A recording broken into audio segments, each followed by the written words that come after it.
바울이 밀레도에서 사람을 에베소로 보내어 교회 장로들을 청하니 오매 그들에게 말하되 아시아에 들어온 첫날부터 지금까지 내가 항상 여러분 가운데서 어떻게 행하였는지를 여러분도 아는 바니 곧 모든 겸손과 눈물이며 유대인의 간계로 말미암아 당한 시험을 참고 주를 섬긴 것과 유익한 것은 무엇이든지 공중 앞에서나 각 집에서나 거리낌이 없이 여러분에게 전하여 가르치고 유대인과 헬라인들에게 하나님께 대한 회개와 우리 주 예수 그리스도께 대한 믿음을 증언한 것이라.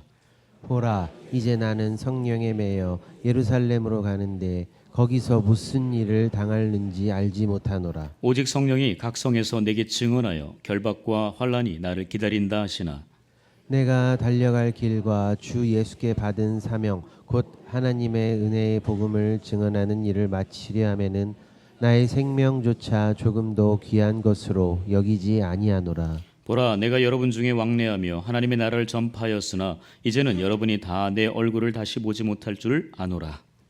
그러므로 오늘 여러분에게 증언하거니와 모든 사람의 비에 대하여 내가 깨끗하니 이는 내가 꺼리지 않고 하나님의 뜻을 다 여러분들에게 전하였음이라. 여러분은 자기를 위하여 또는 온 양떼를 위하여 삼가라. 성령이 그들 가운데 여러분을 감독자로 삼고 하나님이 자기 피로 사신 교회를 보살피게 하셨느니라. 내가 떠난 후에 사나운 이리가 여러분에게 들어와서 그 양떼를 아끼지 아니하며 또한 여러분 중에서도 제자들을 끌어 자기를 따르게 하려고 어그러진 말을 하는 사람들이 일어날 줄을 내가 아노라. 그러므로 여러분이 일깨어 내가 3년이나 밤낮 쉬지 않고 눈물로 각 사람을 훈계하던 것을 기억하라. 지금 내가 여러분을 주와 및 그 은혜의 말씀에 부탁하노니 그 말씀이 여러분을 능히 든든히 세우사 거룩하게 하심을 입은 모든 자 가운데 기업이 있게 하시리라. 내가 아무의 은이나 금이나 의복을 탐하지 아니하였고 여러분이 아는 바와 같이 이 손으로 나와 내 동행들이 쓰는 것을 충당하여 함께합니다. 범사에 여러분에게 모본을 보여준 바와 같이 수고하여 약한 사람들을 돕고 또 주 예수께서 친히 말씀하신 바 주는 것이 받는 것보다 복이 있다 하심을 기억하여야 할지니라. 이는 하나님의 말씀입니다. 아멘. 네, 지난주에 최가온 선수에 대해서 한번 영상을 한번 봤었죠. 최연소 17세라고 얘기했었습니다. 오늘은 금메달 따신 분 중에서 가장 많은 나이를 가지신 분이 있습니다. 바로 이분입니다. 이분이 엘레나 마이어스 테일러라는 분이신데요. 41세입니다. 혹시 41살 되신 분 있나요? 네. 41세에 올림픽에서 메달을 딴다는 게 쉬운 일은 결코 아닙니다. 아까 최가원 선수는 17세였어요. 몇 살 차이예요? 24살이나 차이 납니다. 그 정도의 나이를 가진 그분이 이번에 금메달을 땄습니다. 봅슬레이 여자 모노봅 우승을 했는데 바로 저 썰매를 타고 우승을 한 겁니다. 그런데 이분은요 원래는 핸드볼 선수였습니다. 그런데 국가대표에 발탁이 안 되면서 굉장히 많은 아픔이 있었습니다.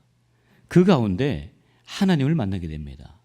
예수 그리스도를 인격적으로 영접하는 일이 생깁니다. 그 고난 속에서 주님을 눈물로 만났어요. 그러고 나서 이분이 목표가 생긴 겁니다.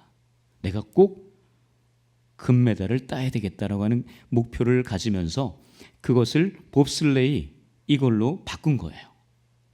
그러나 그 사이에 아이들 둘이 태어났는데 그 아이들 둘이 다 장애가 있는 겁니다. 여러분 보통은요 결혼을 선수가 하게 되면 특히 여자 선수는 은퇴라고 하는 것을 해야 됩니다. 보통은 그래요. 그런데 또 아이를 출산했다. 그러면 더욱 은퇴라고 하는 것이 현실적으로 다가옵니다. 그런데 이분은 포기하지 않았습니다. 은퇴? 아니다. 나는 끝까지 하겠다. 하나님께서 본인에게 허락하셨던 그 꿈이 있었습니다. 그 비전이 있었어요. 그래서 비록 장애인 두 아이를 키우고 있었는데 청각장애가 있고 다운증 후군 장애를 가지고 있는 그 아이들을 키우면서 하나님 앞에 정말 내가 이 아이들에게 꿈과 비전, 할 수 있다고 하는 그런 소망, 희망의 아이콘이 되고 싶다. 그렇게 이야기하면서 그 선수 생활을 관두지 않았습니다. 그가 이 봅슬레이 종목으로 바꾸고 나서 이런 고백을 합니다. 자, 한번 읽어볼까요? 시작. 나는 하나님께 영광을 돌리기 위해 이 스포츠를 합니다. 내가 꼴찌를 하든 금메달을 따든 그것이 하나님의 영광을 위한 것이라면 나는 기꺼이 그 길을 갈 것입니다. 네, 여기까지. 네, 이분은요, 내가 지금 이 봅슬레이라는 스포츠로 바꾸면서 나는 하나님께 비전을 받은 거예요. 하나님의 꿈을 받은 거예요. 뭐예요? 나는 꼴찌를 하든 금메달을 따든 그것이 문제가 아니라 내 인생은 하나님께 영광을 올려드려야 되겠다. 내가 하고 있는 그 삶의 현장, 그것이 어떤 일이든 상관없다. 나는 목적이 오직 하나님께 영광이라고 하는 것을 본인 스스로가 하나님 앞에서 받은 거예요. 여러분들은 어떻습니까? 여러분들의 지금 삶의 자리, 여러분 직장, 여러분의 가정, 여러분의 사업장에서 무엇을 위해 살고 계십니까? 하나님께서 우리에게 원하시는 것은 하나님의 영광인 줄 믿습니다. 하나님의 영광을 드러내기 위한 어떤 일이든 상관없어요. 하나님께서 원하시는 그것, 바로 영광이었습니다. 그래서 이 41세 된 엄마 선수가 그 봅슬레이 그 경기에 출전한 거예요. 그래서 맨 밑에 보시면 그 봅슬레이 그 트랙이에요. 뭐라 그래요? 하나님께 예배드리는 예배당이래요, 본인은. 여러분, 그 삶의 자리가 하나님께 예배드리는 그 처소가 될 수 있기를 축복합니다. 가정과 직장과 사업장이 하나님께 나를 예배하고 있다. 내가 이 직장 안에서 일을 하고 있지만 이곳은 하나님께서 나에게 받으시는 예배당이다라고 하는 그 마인드가 너무나 아름답습니다. 이 마인드로 이분은 그 선수 생활을 은퇴하라고 계속 옆에서 찌르는데도 아니다. 나는 이 자리가 하나님께 드리는 예배당이야. 그러면서 그 선수 생활을 하면서 마침내 금메달을 따게 되는 거죠. 그래서 이분이요, 그 어떤 하나님하고의 만남을 갖고 난 이후에 이 아이들을 향한 특별한 목적 의식이 생깁니다. 바로 이것이었어요. 한번 읽어볼까요? 시작. 장애를 가진 아들들에게 넌 안 된다고 말할 때 엄마가 올빅 정상에 서는 모습을 보여줌으로써 너도 무엇이든 할 수 있다는 것을 증명하고 싶습니다. 그러니까 이분은 말로만 한 게 아니에요. 본인이 직접 보여주고 싶었던 거예요. 그 아이들에게, 그 청각장애, 다운증후군 있는 그 아이들에게 보여주고 싶었던 거예요. 무엇을?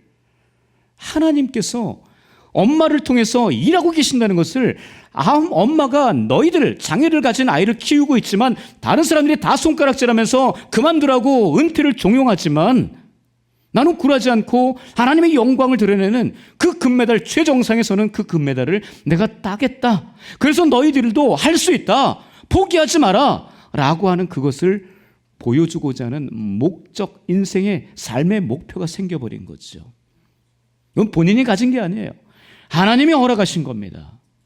그러면서 이분은요, 경기장에 들어설 때마다 솔직히 두렵고 떨리잖아요.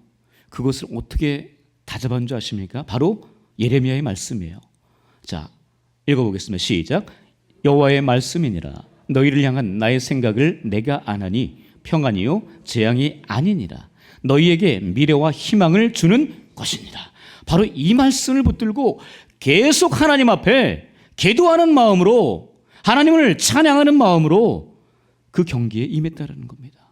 하나님은 미래의 하나님이고, 하나님은 소망의 하나님이고, 하나님은 우리에게 희망을 주는, 나에게 소망과 희망, 미래를 주는 하나님이라고 그렇게 선포하면서 그 경기에 임했다는 거죠. 그래서 하나님께서 정말 귀한 그 결과물을 허락하신 거예요. 그래서 이분이 이런 고백을 합니다. 나의 평온함은 내 성적이 아니라 하나님의 약속에서 나온다는 거죠. 바로 말씀이었습니다. 이분이 붙든 것은요, 자기 실력이 아니었어요. 하나님의 말씀이었습니다. 자신에게 허락하신 그 말씀만을 붙들고 그 경기에 임했다는 거죠. 그렇기 때문에 이 41세 된 아줌마가 가장 최고의 그 높이에서 금메달을 딴 거죠. 참 아름다운 모습이 아닐 수 없습니다. 하나님의 이름을 수많은 사람들에게 증거하는 너무나 아름다운 모습이었습니다. 저와 여러분들의 삶은 어떻습니까? 우리의 삶의 자리에서 하나님의 영광을 드러내어 하나님의 복음을 온전하게 전파하는 저와 여러분들 될 수 있기를 주님의 이름으로 간절히 축복합니다. 아멘. 여러분, 오늘 본문은요, 사도 바울이 에베소에서 3년 동안 그렇게 머물면서 복음을 전하고 이제 마지막 마무리를 하는데 밀레도라는 섬에서 에베소 장로들을 불러놓고 마지막 고별 설교를 하는 장면입니다. 우리가 너무나 익숙하게 잘 아는 장면이에요. 여기서 사도 바울은요, 그리스도인으로서 내가 어떻게 살았는지를 보여줍니다. 그리고 너희들이 어떻게 살아야 될 것인가를 이야기해요. 오늘 설교 제목이 뭐죠? 그리스도인은 무엇으로 사는가? 복음 전파. 바로 하나님 나라를 전파하는 거예요. 전도와 선교를 이야기하는 겁니다.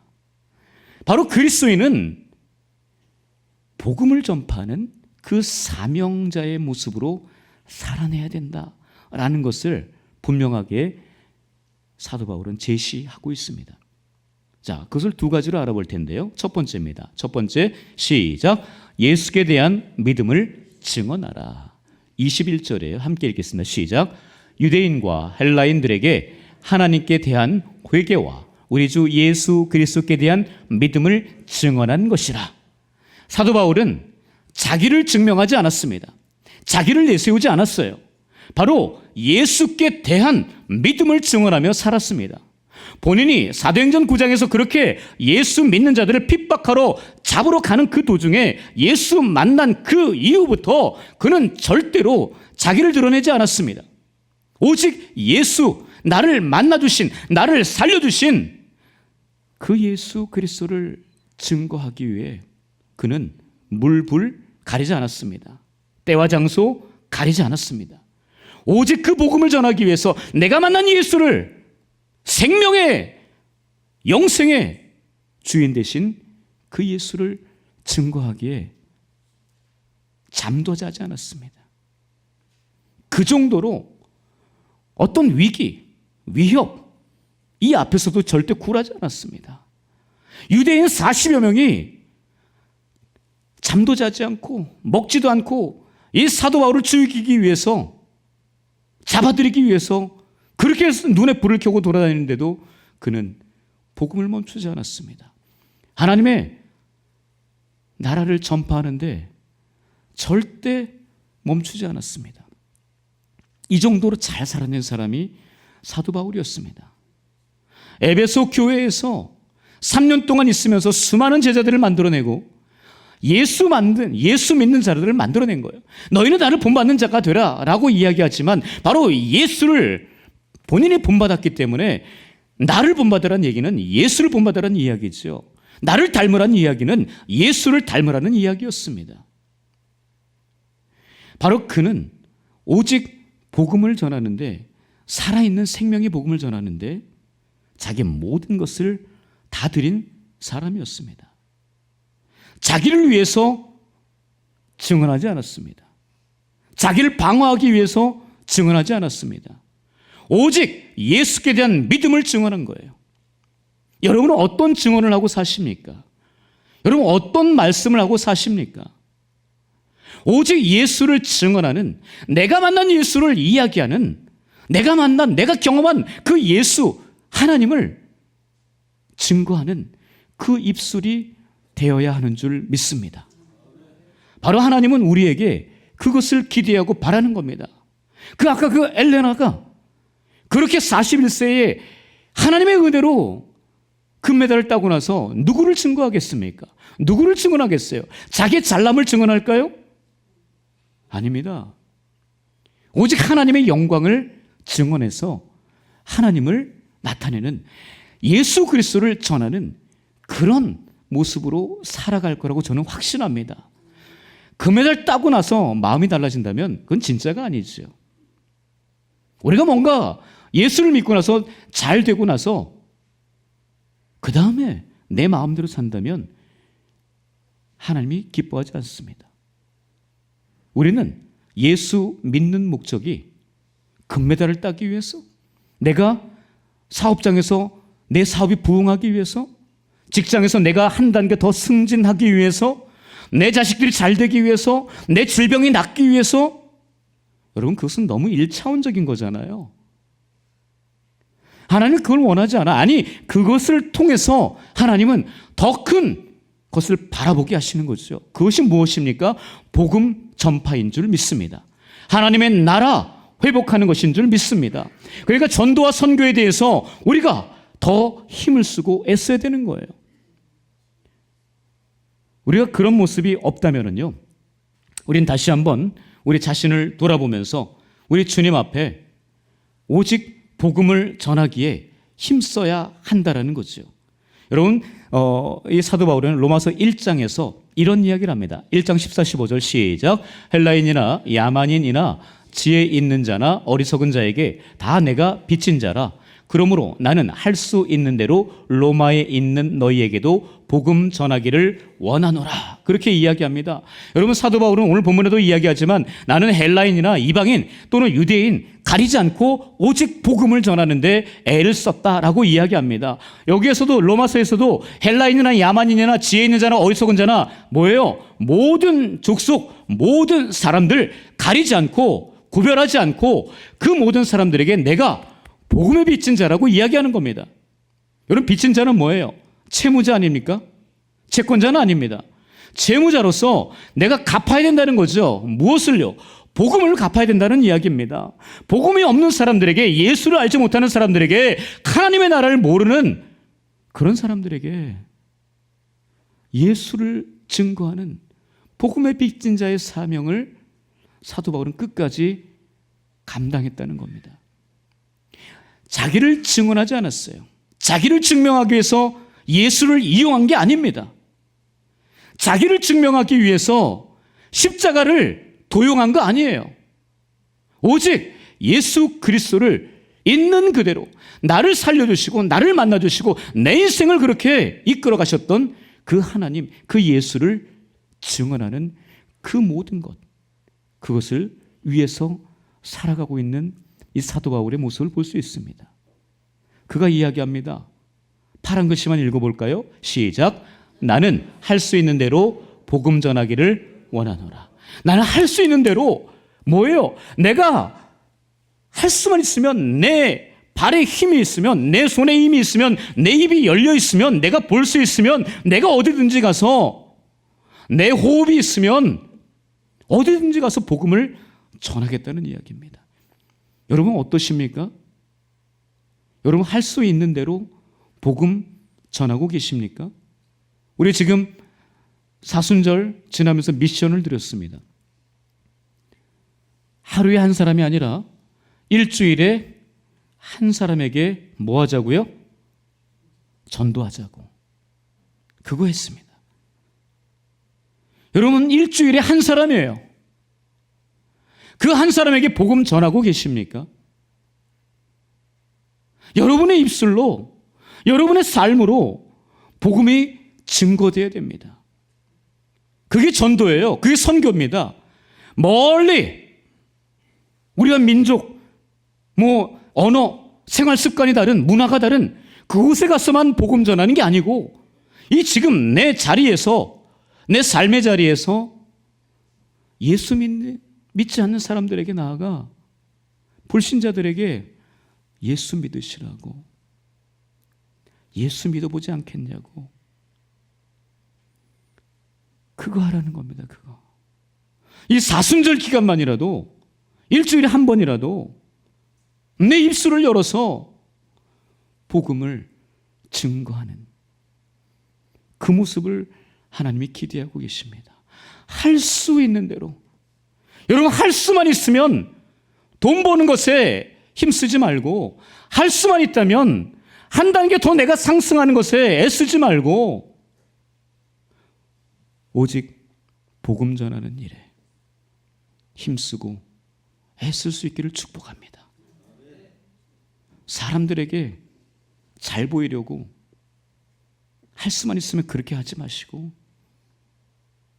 하나님께 잘 보이려고, 예수 그리스도께 잘 보이려고 할 수만 있으면 복음 증거하는 저와 여러분들 될 수 있기를 주님의 이름으로 간절히 축복합니다. 두 번째입니다. 두 번째, 바로 우리는 어떻게 살아야 되는가? 두 번째, 시작. 생명 다해 하나님의 은혜의 복음을 증언하라. 24절입니다. 함께 읽겠습니다. 주 예수께 받은 사명 곧 하나님의 은혜의 복음을 증언하는 일을 마치려 하면은 나의 생명조차 조금도 귀한 것으로 여기지 아니하노라. 여러분, 사도 바울은 복음을 전하는 데 있어서 뜨뜻미지근하게 하지 않았습니다. 대충 하지 않았습니다. 하다가 말다 멈추지 않았습니다. 오직 본인이 사도행전 9장에서 그 예수를 만난 이후에 자기의 모든 것을 다해서 생명을 다 바치기까지 복음을 전하는 데 힘썼습니다. 그는 생명을 아까워하지 않았습니다. 나의 생명조차 조금도 귀한 것으로 여기지 않았습니다. 바로 예수, 그 이름에 자기의 모든 것을 올인한 것입니다. 사도 바울은 말로만 하지 않았습니다. 자기 자신의 삶을 다 보여주면서 그대로 행했습니다. 오늘 본문에도 보시면은요, 유대인으로 인해서 그 관계로 인해서 정말 너무나 많은 어려움이 있었다고 고백합니다. 시험이 있었다고 이야기합니다. 그러나 그것을 다 이기고 다 참고 견디고 버티면서 3년 동안이나 복음을 증거했다라고 이야기합니다. 여러분, 존 스토트 목사님이란 분이 계십니다. 영국 복음주의 신학자입니다. 이분이 이런 이야기 했어요. 한번 읽어보겠습니다. 시작. 교회는 선교 때문에 존재한다. 선교가 없으면 교회의 존재 이유도 없다. 여러분, 복음 전하지 않으면 교회 존재 이유가 없다고 이야기합니다. 여러분, 이 말이 결코 틀리지 않습니다. 복음 전파하지 않는, 하나님 나라 전하지 않는 그 교회는 죽은 교회입니다. 전도 선교하지 않는 교회는 죽은 교회라고 이야기하는 겁니다. 다시 말하면, 바꿔 말하면 뭐예요? 교회가 살기 위해서는 복음을 전하는 겁니다. 하나님 나라 전파하는 거예요. 예수께서 하셨듯이 우리도 하나님 나라 전파하는 겁니다. 예수께서 이 땅에 오셔서 그냥 영광만 받고 기쁨과 즐거움으로 그냥 놀다 가셨다면 우리는 교회 다닐 필요 없죠. 교회에 뭐가 필요 있습니까? 그러나 주님께서 이 땅에 오신 이유는요, 그 복음 전파를 위해서였어요. 먼저 우리를 구원하시기 위함도 있지만요, 그 이후에 구원받은 우리들이 뭐 해야 되는지에 대해서 분명하게 말씀하셨습니다. 마태복음 28장 마지막 19절 20절에서 주님께서 이렇게 말씀하셨습니다.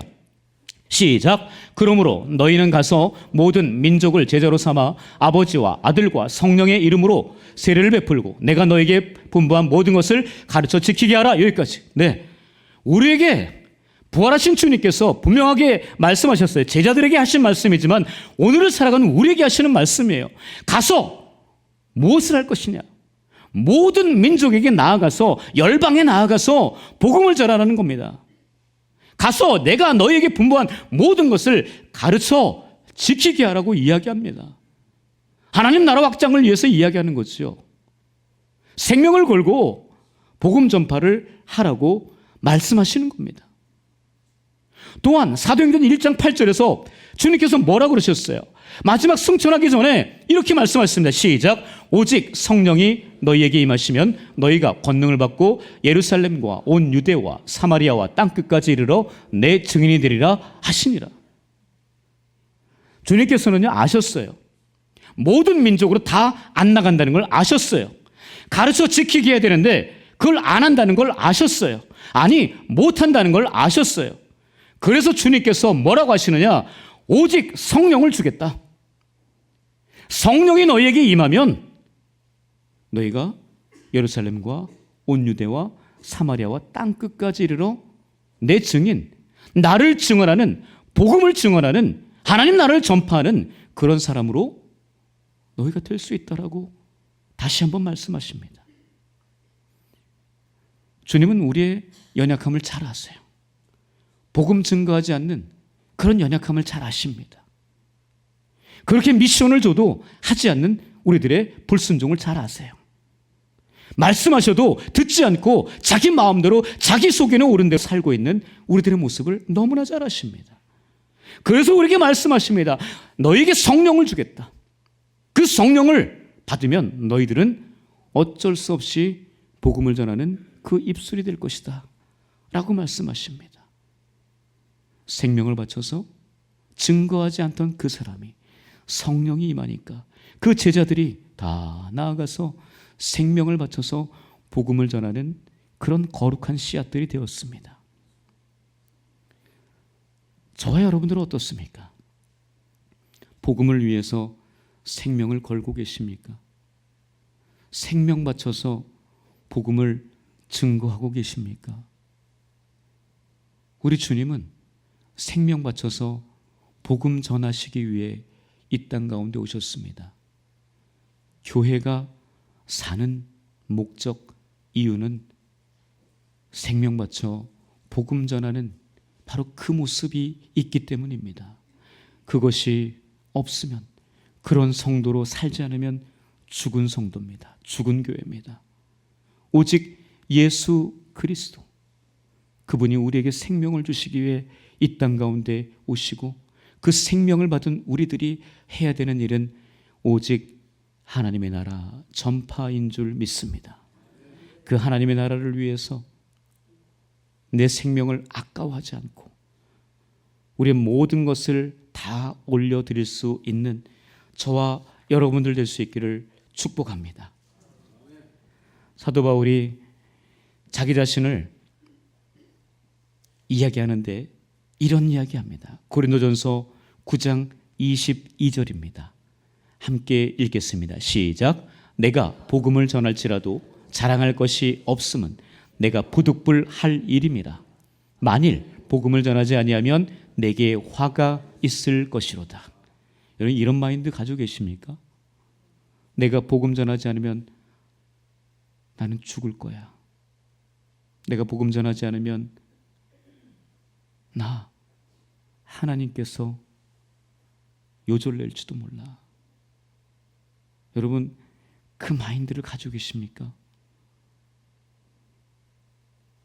여러분, 이 마인드가 없으면요, 우리 하나님께, 주님께 너무 죄송한 거예요. 내가 이 마인드가 없으면요, 올바른 그리스도인으로 살지 못하는 겁니다. 내가 복음을 전하지 아니하면 내게 화가 있을 거야. 여러분, 이 말씀을 잘 새겨보십시오.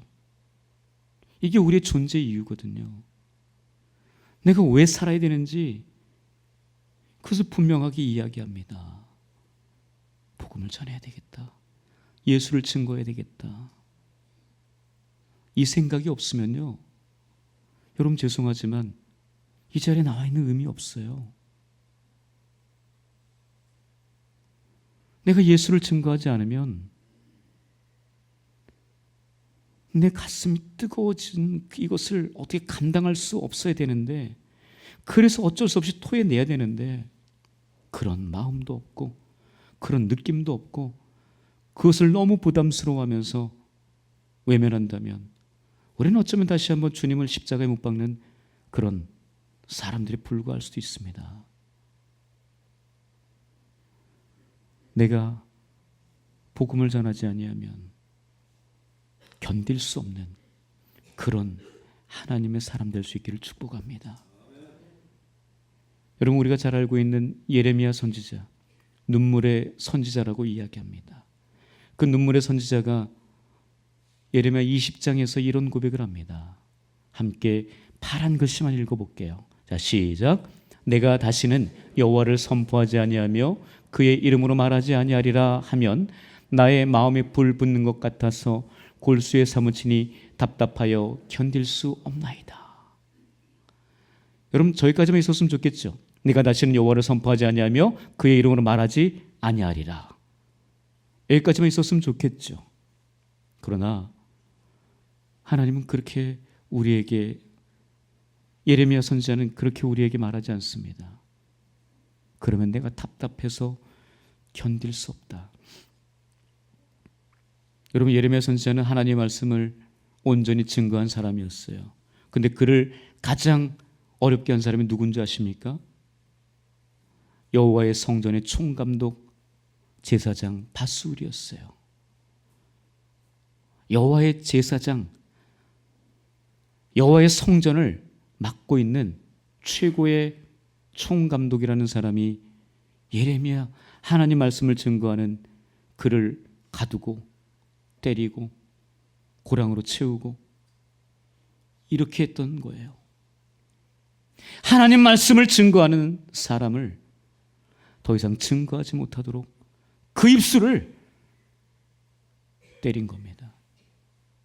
여러분, 과연 이런 일이 어떻게 있을 수 있을까? 있습니다. 그러나 예레미야는 그 상황 가운데 나 정말 못하겠습니다.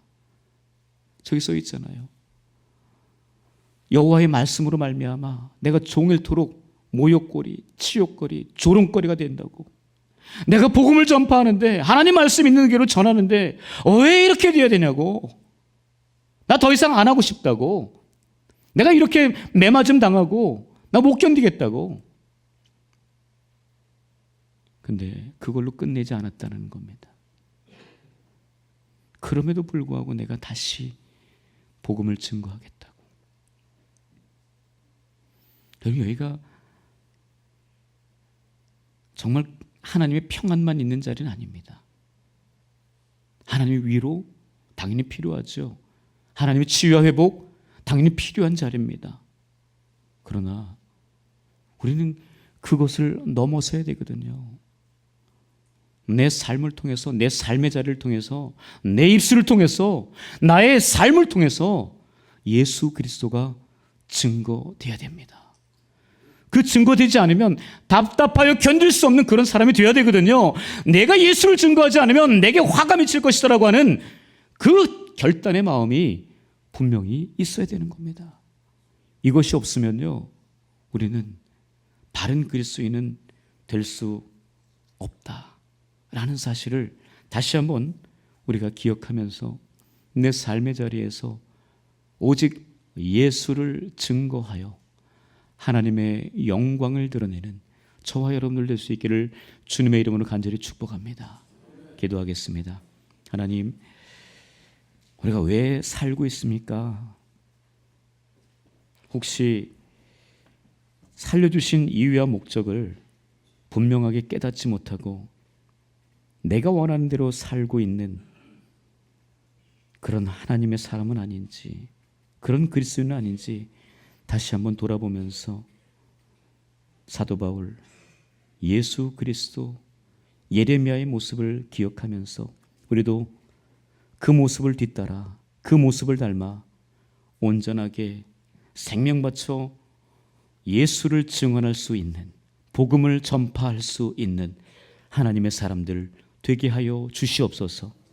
한 분 한 분 기억하시고 그 입술들을 통하여서 하나님의 나라가 온전히 확장되는 것을 우리의 눈으로 보게 하여 주시옵소서. 감사드리며 살아계신 예수님의 이름으로 기도합니다. 아멘.